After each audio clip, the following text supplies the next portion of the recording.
Good morning बच्चों, कैसे हैं आप सब? ठीक ही होंगे। तो लास्ट लेक्चर में हमने एक्रूअल कंसेप्ट नहीं पढ़ा था, कुछ टेक्निकल रीजंस की वजह से वो रिकॉर्ड नहीं हो पाया।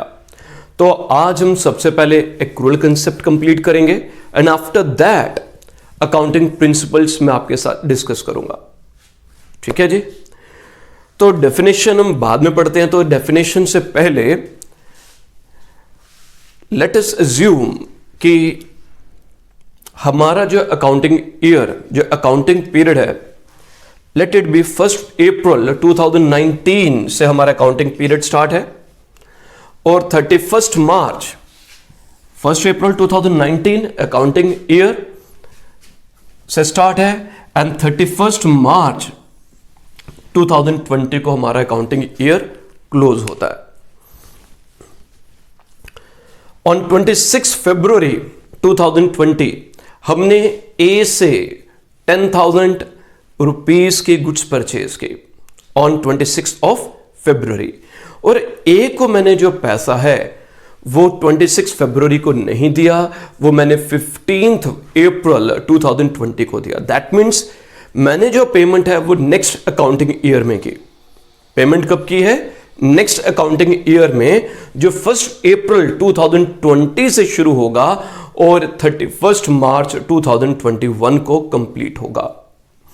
अब आप लोग मुझे बताइए, थोड़ा दिमाग पर जोर दीजिएगा कि ये जो मैंने परचेज की थी 10,000 रुपए की गुड्स, किससे? ए से जो मैंने गुड्स खरीदी है ऑन 26 फरवरी को, और इनकी पेमेंट मैंने ए को 15 अप्रैल 2020 को पेमेंट की।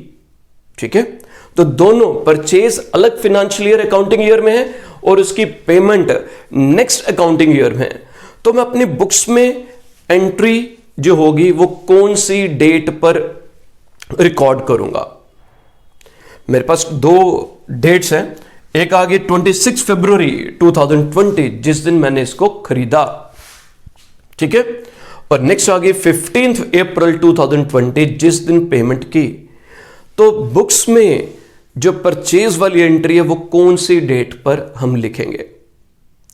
तो हम जब परचेज की एंट्री जो होगी वो 26 फरवरी को लिखेंगे। दैट मीन्स 2019-2020 फाइनेंशियल ईयर में एंट्री हमारी बुक्स में रिकॉर्ड होगी।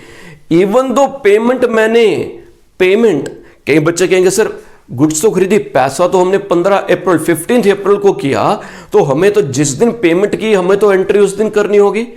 यही जो मेन पॉइंट आ गया वो एक्रूअल कंसेप्ट में हम डिस्कस करेंगे। तो एक्रूअल कंसेप्ट हमारा क्या कहता है? अब डेफिनेशन पढ़ते हैं। डेफिनेशन में क्या लिखा है? A transaction is recorded in the books of account at the time when it is entered into. तो हम ट्रांजैक्शन जो इकोनॉमिक इवेंट आ गया वो कब अपने बुक्स में रिकॉर्ड करेंगे? जब वो एंटर हुआ, when it is entered into, when it takes place, and not when the settlement takes place. जिस दिन हमारी सेटलमेंट हुई, नॉट जिस दिन सेटलमेंट हुई उस तारीख पर, उस डेट पर हम नहीं लिखेंगे। यहां पर हमारी जो transaction it takes place, it entered into between me and A on 26 of February. Transaction between me and A, मैंने ए से खरीदा, it takes place, it took place on 26 of February. But payment, settlement कब हुई? Settlement हुई है 15 अप्रैल। तो हमें settlement की डेट पर नहीं जाना जिस दिन ट्रांजैक्शन टेक्स प्लेस। तो एक्रूअल कंसेप्ट क्या कहता है? ड्यू। जिस दिन ड्यू हो गया, मैंने ए से सामान खरीदा, मैंने बी को गुड्स बेची, तो मेरी एंट्री ड्यू कब होगी? जिस दिन मैंने खरीदा, जिस दिन मैंने बेचा। तो ड्यू बेसिस पर, ठीक है। तो ड्यू बेसिस को हमने लेना है, एक्रूअल बेसिस पर लेना है। पेमेंट चाहे मैं बाद में करूं। मैंने पहले लेक्चर्स में जैसे बताया था कि किसी का लॉकडाउन में बर्थडे आ गया, अब उसके फ्रेंड्स ने विश किया और ट्रीट के लिए, चलो स्वाभाविक ही है, ट्रीट के लिए तो बोलना ही पड़ता है, बोल भी दिया। तो उसने कहा आपकी ट्रीट ड्यू हो गई, मेरे बर्थडे की ट्रीट है, बर्थडे मेरा let it be it is on, जो भी था इट इज ऑन 15 अप्रैल, चलो 15 अप्रैल ले लेंगे, लॉकडाउन का पीरियड ही था, तो 15 अप्रैल को बर्थडे था, आपको ट्रीट 15 अप्रैल वाली जो होगी ड्यू होगी है, बट जिस दिन लॉकडाउन ओपन होगा उस दिन आपको मैं ट्रीट दूंगा, तो इट इज ड्यू। अब जो ट्रीट दे रहे हैं वो करंट के हिसाब से नहीं है, जो ट्रांजैक्शन ड्यू हो गई थी उसके बदले में सेटलमेंट हुई। आगे क्या लिखा है, thus revenue is recognised, revenue कब रिकॉग्नाइज किया जाएगा, व्हेन इट इज रियलाइज्ड। तो रेवेन्यू कब रिकॉग्नाइज किया जाएगा, जब वो रियलाइज होगा, व्हेन सेल इज कंप्लीट और सर्विसेज आर रेंडर्ड, जब सर्विसेज रेंडर की होगी। So it is immaterial whether cash is received, कि कैश हमें मिला है या नहीं मिला, हमने रेवेन्यू रिकॉग्नाइज कर लेना है। मैंने बच्चों को मार्च में पढ़ाया, ठीक है, मार्च में मैंने बच्चों को पढ़ाया, मेरे को पेमेंट मार्च में नहीं मिली, बट रेवेन्यू कब मैं रिकॉग्नाइज करूंगा, मेरी इनकम कौन से मंथ की वो रिकॉग्नाइज हो जाएगी, मार्च की, जिस मंथ मैंने बच्चों को पढ़ाया। पेमेंट मेरे को चाहे अप्रैल में, चाहे मई में, चाहे जून में मिले, बट रेवेन्यू मैं कौन से मंथ में रिकॉग्नाइज करूंगा। अपनी किताबों में क्या लिखूंगा कि मैंने कब कमाया, दैट वाज इन मार्च। मिला कब, रिसीव कब हुआ, दैट इज इमैटेरियल, वो बाद में होगा, तो इट इज इमैटेरियल। तो वेदर कैश इज रिसीव्ड और not. Similarly expenses are recognized as expenses in the accounting period in which the revenue related to it is recognized whether paid in cash or not। मेरे पास workers काम करते हैं, employees हैं, मैं अपने employees को जिन्होंने मेरे पास मार्च में अपनी सर्विसेज रेंडर की बट उनको मैं पेमेंट मार्च में नहीं कर पाया, तो उनको अगर मैं पेमेंट्स अप्रैल में, मई में, जून में, किसी और मंथ में करता हूं, तो अपनी बुक्स में मैं वो खर्चा कौन से मंथ का शो करूंगा, जिस मंथ में उन्होंने अपनी सर्विसेज रेंडर की। तो सर्विसेज रेंडर की थी मार्च में, देन वो मेरे लिए जो खर्चा होगा that will be for the month of March, even though मैंने जो पेमेंट है वो जून में की, मैंने जो पेमेंट है वो जुलाई में की, it hardly matters, but expense किस मंथ के लिए शो होगा, वो एक्सपेंस शो होगा मार्च के लिए। किस मंथ के लिए हम उसको अपने बुक्स में रिकॉग्नाइज करेंगे, मार्च के लिए। तो इन शॉर्ट एक्रूअल कंसेप्ट क्या कहता है कि जिस दिन transaction it takes place when it is entered into, हमें उस दिन का, उस डेट को अपने बुक्स में ट्रांजैक्शन को नोट डाउन करना, रिकॉर्ड करना है, and not on the date when it is settled. Settled को ध्यान नहीं देना व्हेन ट्रांजैक्शन टुक प्लेस।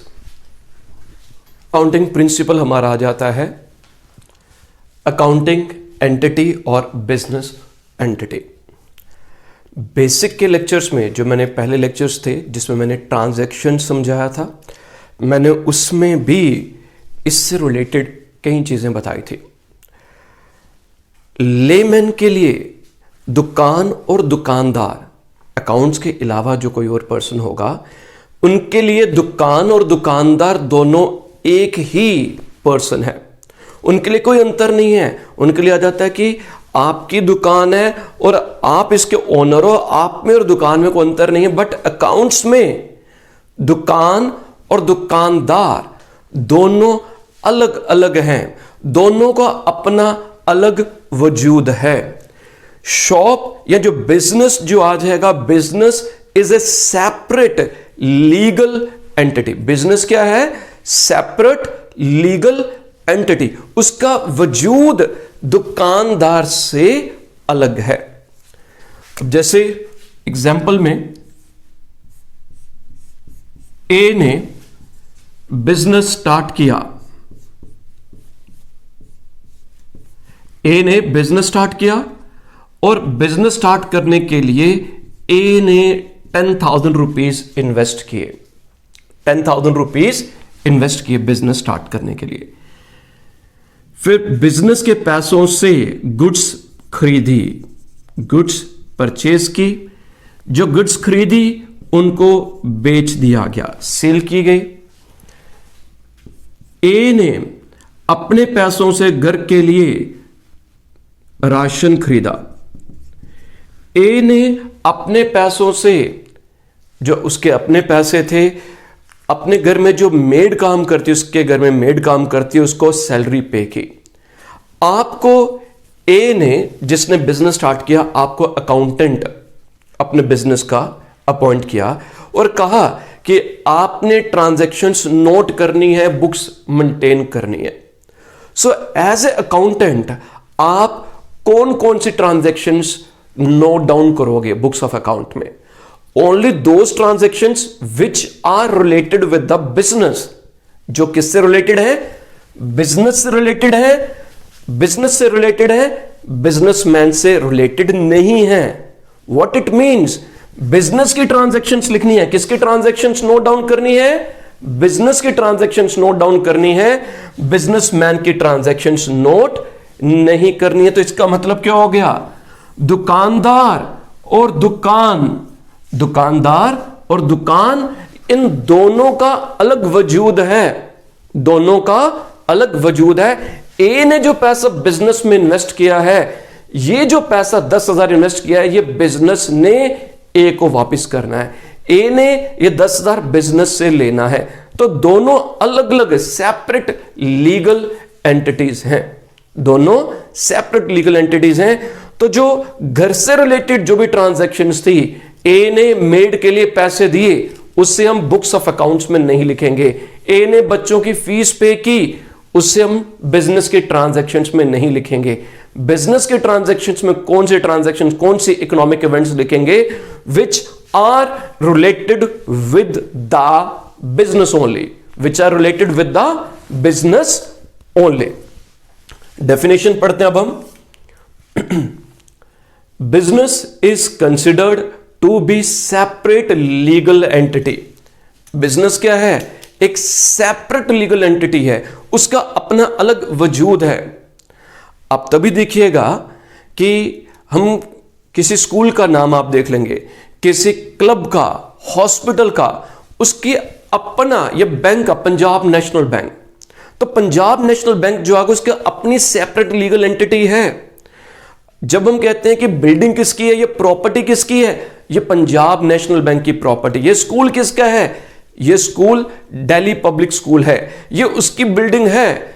ये क्लब किसका है, ये जम्मू क्लब है, ये उसकी प्रॉपर्टी है। तो क्या किसी ने पंजाब नेशनल बैंक को देखा है? जब पंजाब नेशनल बैंक ने अपनी एक और ब्रांच बनाई, खरीदी, को बिल्डिंग खरीदी, जब कोर्ट में सिग्नेचर की टर्न आई, तो क्या पंजाब नेशनल बैंक की बिल्डिंग खुद उठकर वहां पर गई कि भाई ठीक है जज साहब बताओ कहां पर साइन करने हैं? कैसा होगा? वहां पर बैंक के बिहाफ पर उसका एमडी, मैनेजर या कोई और पर्सन जाएगा, सिग्नेचर करेगा on behalf of the bank, on behalf of the club, on behalf of the school. तो बैंक जो है, जो बिजनेस है, वो एक सेपरेट, उसका अलग वजूद है, आर्टिफिशियल लीगल पर्सन है, उसे लॉ के द्वारा एक रिकॉग्निशन दी गई है, एक अलग वजूद दिया गया, which is separate from its owner. जो ओनर, जो उसके मेंबर्स, जो उसके पर्सन होंगे, जैसे एमडी ने जाकर सिग्नेचर किए, तो यहां जो ओनर है, जब ओनर की डेथ हो जाएगी तो क्या बिजनेस भी खत्म हो जाएगा? बिजनेस बाद में उसके लड़के जो होंगे, फैमिली मेंबर्स होंगे, वो कैरी ऑन करेंगे। So it will go on, वो चलता जाएगा। Business something different, owner is, ऐसा तो नहीं है कि ओनर की डेथ हुई बिजनेस भी बंद हो गया। अगर उसके कोई लीगल हेयर नहीं है, कोई इस बिजनेस को चलाने वाला नहीं है, तब बिजनेस बंद होगा, otherwise it will keep on going. तो business is considered to be separate legal entity distinct from its owners. वो ओनर से डिफरेंट है, ओनर से डिस्टिंक्ट है। Business transactions are recorded in the books of account from business point of view. Very, very important. जब भी आपने कोई भी ट्रांजैक्शंस करनी है, आपने बिजनेस पॉइंट ऑफ व्यू से अपने आप को, आपने बिजनेस समझना है और उसको ध्यान में रखते हुए अगर आप अपने आप को बिजनेस सोचोगे तो आपके लिए ट्रांजैक्शन पास करना, सोचना इजी हो जाएगा। तो एंट्रीज को रिकॉर्ड करना आसान हो जाएगा, सिंप्लीफाई हो जाएगा। और जो भी ट्रांजैक्शन हमने नोट डाउन करनी है बिजनेस के पॉइंट ऑफ व्यू से नोट डाउन करनी है। किसके पॉइंट ऑफ व्यू से? बिजनेस के पॉइंट ऑफ व्यू से। Owners are considered creditors of business to the extent of their capital. एक बहुत इंपॉर्टेंट क्वेश्चन आ जाता है, बच्चे कई बार पूछते हैं, एमसीक्यूज में भी आता है, बच्चों को भी डाउट्स होते हैं। जब लेटर पार्ट में हम बैलेंस शीट बनाएंगे तो बैलेंस शीट में लायबिलिटी साइड में हम कैपिटल लिखते हैं, और जो ओनर ने जो बिजनेस में पैसा इन्वेस्ट किया, कैपिटल लगाई, उसे लायबिलिटी साइड में लिखा जाता है। तो बच्चे तब पूछते हैं, ग्रेजुएशन में आने के बाद पूछते हैं, या उनसे अगर हम पूछेंगे उन्हें भी क्लियर नहीं होता कि कैपिटल बिजनेस की लायबिलिटी कैसे हुई, कैपिटल बिजनेस की लायबिलिटी कैसे है। तो उनको ये क्लियर नहीं होता कि बिजनेस, दुकान और दुकानदार दोनों अलग अलग हैं। अगर दोनों का वजूद अलग है, दुकानदार ने दुकान में पैसा इन्वेस्ट किया तो ये पैसा दुकान ने इसको वापस करना है, लौटाना है। इसलिए जो दुकानदार ने दुकान में पैसा इन्वेस्ट किया वो दुकान के लिए लायबिलिटी है, इसलिए capital is liability of the business. Business के पॉइंट ऑफ व्यू से capital is the liability, business ने वो पैसा ओनर को वापस करना है। एमसीक्यूज के लिए बहुत ही इंपॉर्टेंट क्वेश्चन है ये वाला, ठीक है। Next, money measurement principle. Money measurement principle again जो मैंने आपको ट्रांजैक्शन समझाया था उसमें मैंने ये बताया था कि हमने वही ट्रांजैक्शंस नोट डाउन करनी है जो बिजनेस से रिलेटेड होंगी, ठीक है।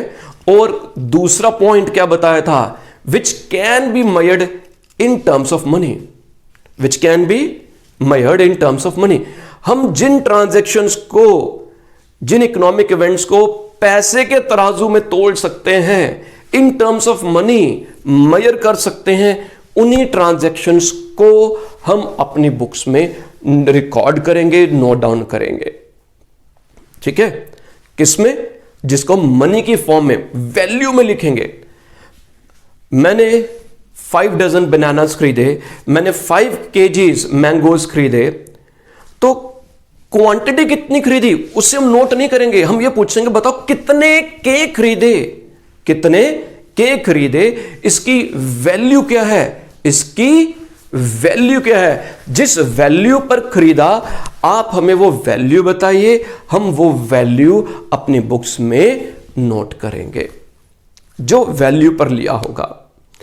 अगर हमने कोई भी आइटम मनी की फॉर्म में जिसको हम एक्सप्रेस नहीं कर सकते, कोई भी ट्रांजैक्शन जिसे मनी की फॉर्म में एक्सप्रेस नहीं कर सकते, इवन दो वो बहुत इंपॉर्टेंट आइटम है, बहुत इंपॉर्टेंट एस्पेक्ट है, हम उसे अपनी बुक्स में नोट डाउन नहीं करेंगे। जैसे quality of A product, product की क्वालिटी बहुत इंपॉर्टेंट है, ठीक है। अगर मेरा प्रोडक्ट अच्छा नहीं है, मेरे पास कस्टमर्स नहीं आएंगे। मेरे बाजू वाले का जो दुकानदार है उसका प्रोडक्ट अच्छा है, मेरे पास 2 कस्टमर खड़े होंगे, उसके दुकान के बाहर 20 कस्टमर की लाइन लगी होगी, 30 कस्टमर खड़े होंगे।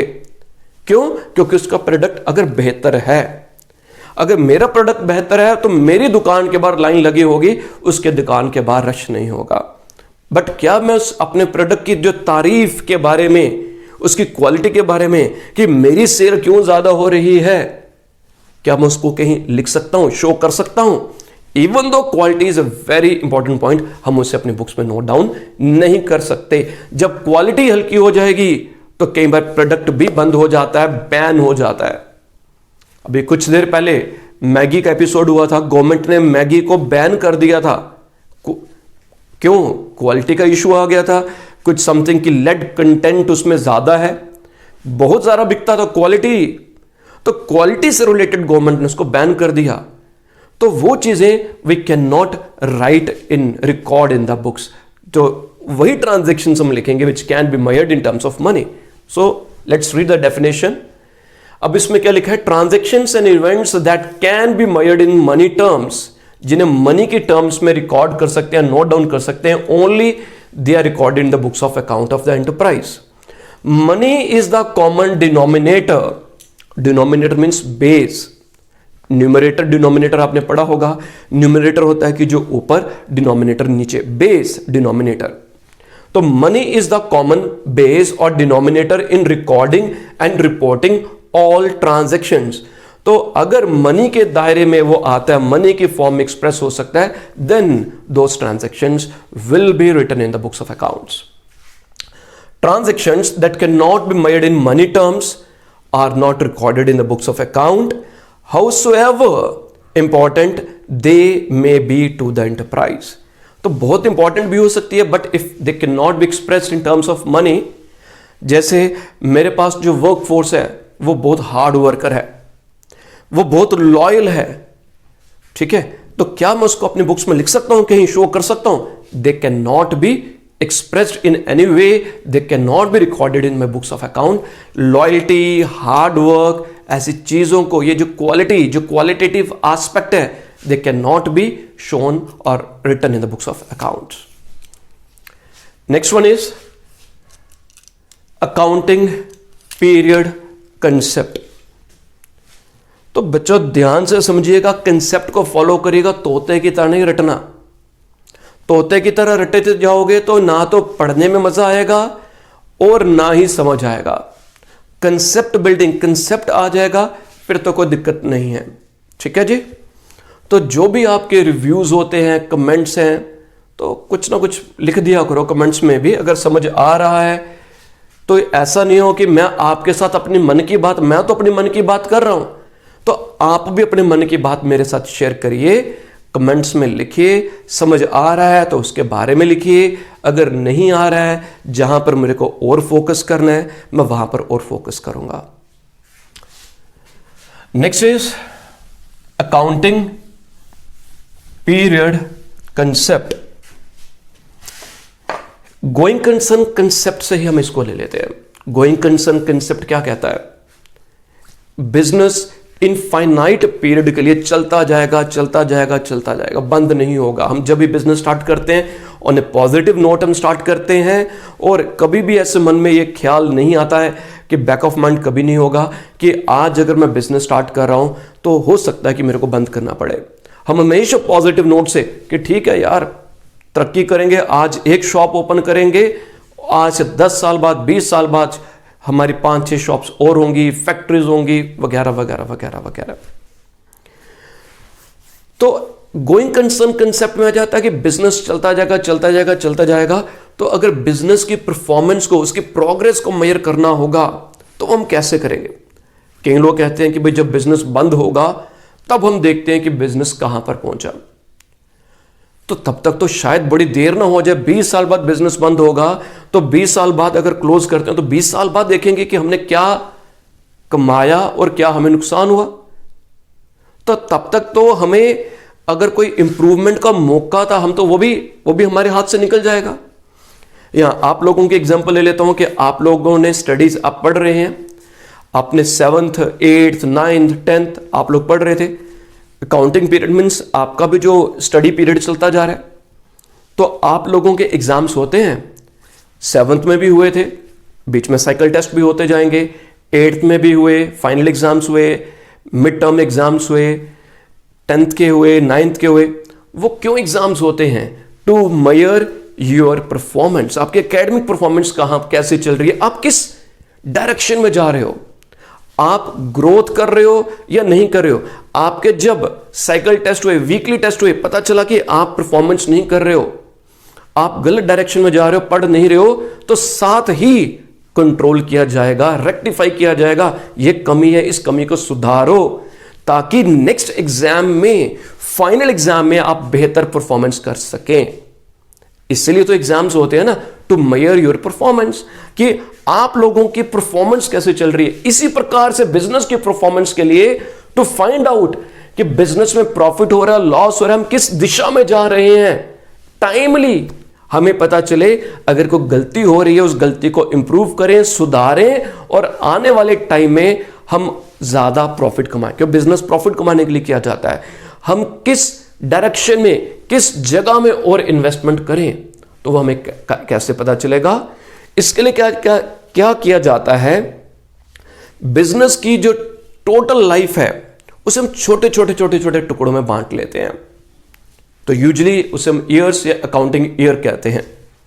जैसे this is the life of the business, ये बिजनेस की लाइफ है, इसको मैं छोटे छोटे हिस्सों में, जैसे आप लोग पढ़ रहे हैं second, third, fourth, fifth, six, seventh, eighth, ninth, tenth, तो छोटे छोटे हिस्सों में हमने बांट लिया। यूजुअली जो इसका टाइम पीरियड होता है वो 1 ईयर होता है। तो जो फर्स्ट ईयर जो इसमें हमने इसको बांटा, इसको हमने डिवाइड किया, इस पीरियड के लिए हम बुक्स बनाएंगे, रिकॉर्ड्स मेंटेन करेंगे और ये देखेंगे कि हमने कितना प्रॉफिट अर्न किया, हमारे फाइनेंशियल पोजीशन क्या है, हम किस डायरेक्शन में जा रहे हैं, और उस फाइनेंशियल स्टेटमेंट से अगर कुछ गलतियां हैं उन गलतियों को हमने इंप्रूव किया। इन जो हमारे पास यहां पर डेटा आया, उस डेटा से हमने फ्यूचर के लिए प्लानिंग की, फ्यूचर में इन्वेस्टमेंट की, और नेक्स्ट ईयर में ये आ गया, नेक्स्ट ईयर में हमने अपनी परफॉर्मेंस को और बेहतर किया। इस ईयर के जितने भी हमारे अकाउंट्स थे, बुक्स थी, वो हमने मेंटेन की, बनाई और एक्सक्यूज मी, उसको हमने क्लोज कर दिया। नेक्स्ट ईयर के लिए हमने दोबारा से अपनी बुक्स मेंटेन की, रिकॉर्ड्स मेंटेन किए। तो हर एक पीरियड के लिए, हर एक ईयर के लिए हम अपनी बुक्स को क्लोज करेंगे, अपने रिकॉर्ड्स को मेंटेन करेंगे और प्रॉफिट एंड लॉस को असेस करेंगे, अपनी फाइनेंशियल पोजीशन को असेस करेंगे। तो इन छोटे छोटे टुकड़ों को, छोटे छोटे पीरियड्स को हम अकाउंटिंग पीरियड कहते हैं। तो अकाउंटिंग पीरियड में क्या आ जाएगा? According to this principle the life of an enterprise is broken into smaller periods. जो लाइफ जो एंटरप्राइज की, उसको स्मॉलर पीरियड्स में हम ब्रोक डाउन कर लेते हैं, so that it's performance is measured at regular intervals. हम उसकी परफॉर्मेंस को रेगुलर इंटरवल्स पर मेजर कर सके। It is the interval of time at the end of which income statement means profit and loss account, trading account जो होगा उसके income statement कहते हैं, and balance sheet are prepared to know the results and resources of the business. तो जो छोटे छोटे intervals में हम अपने अकाउंट्स मेंटेन करते हैं और ये देखते हैं कि हमने क्या खोया, क्या पाया, हमारा बिजनेस कहां पर है, क्या प्रॉफिट हुआ, बिजनेस की फाइनेंशियल पोजीशन क्या है, हमारे पास रिसोर्सेज क्या हैं, हमारी लायबिलिटीज कितनी है, एसेट्स कितने हैं, हम किस डायरेक्शन में जा रहे हैं, और जिसके बेसिस पर हम फ्यूचर ईयर्स के लिए प्लानिंग कर सकते हैं, इन्वेस्टमेंट कर सकते हैं। तो ये जो छोटे छोटे छोटे छोटे टुकड़े जो टाइम पीरियड होंगे, इनको हम अकाउंटिंग पीरियड कहते हैं। ठीक है जी। Next one is full disclosure principle. Full disclosure principle क्या कहता है कि हमें it requires that all material means जो इंपॉर्टेंट है and significant information relating to the economic affairs of the entity should be disclosed। वो सारी इंफॉर्मेशन जो इंपॉर्टेंट है, सिग्निफिकेंट है, मटेरियल है, हमें उसको डिस्क्लोज करना चाहिए एज ए फुट नोट या अपने अकाउंटिंग इंफॉर्मेशन में साथ साथ it should be disclosed. Whether information should be disclosed और not always depends on the materiality of the information. तो जो इंफॉर्मेशन है हमने डिस्क्लोज करनी है या नहीं करनी, जो इंफॉर्मेशन हमारे पास है कि हम उसको डिस्क्लोज करें या ना करें, वो किस पर डिपेंड करता है? On the materiality of the information, कि वो इंफॉर्मेशन कितनी जरूरी है, कितनी वेटेज है उस इंफॉर्मेशन की। तो disclosure of material information will result in better understanding.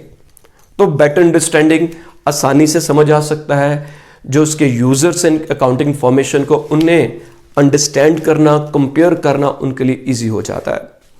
Example जैसे आ गया कि रीजंस फॉर लो टर्नओवर, अगर किसी ईयर टर्नओवर कम होगी उसके रीजंस को डिस्क्लोज कर दिया।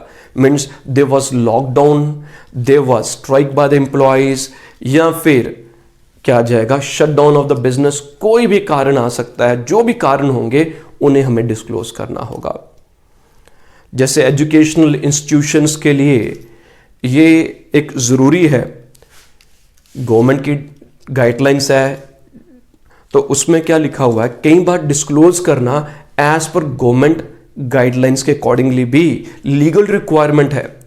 तो गवर्नमेंट की गाइडलाइन से लीगल रिक्वायरमेंट क्या आ गया कि नोटिस बोर्ड पर या फिर अगर आपकी वेबसाइट है, आपको वहां पर अपने फैकल्टी मेंबर्स का नाम, नेम, उसकी क्वालिफिकेशन, उसका एक्सपीरियंस, जो आप फीस चार्ज कर रहे हैं वो इंफॉर्मेशन, मंथली है, क्वार्टरली है, वो सब चीजें आपने डिस्क्लोज, आपने वो लिख कर रखनी है।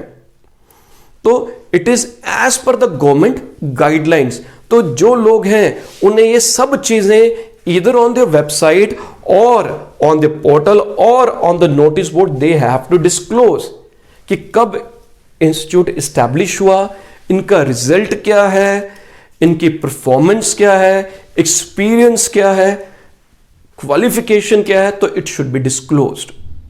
तो वो मटेरियल एस्पेक्ट्स जो होंगे वो सब चीजों को ध्यान में, सिग्निफिकेंट चीजों को ध्यान में रखते हुए जो बिजनेस होगा, एंटरप्राइज होगा, उन्हें इन चीजों को डिस्क्लोज करना होता है।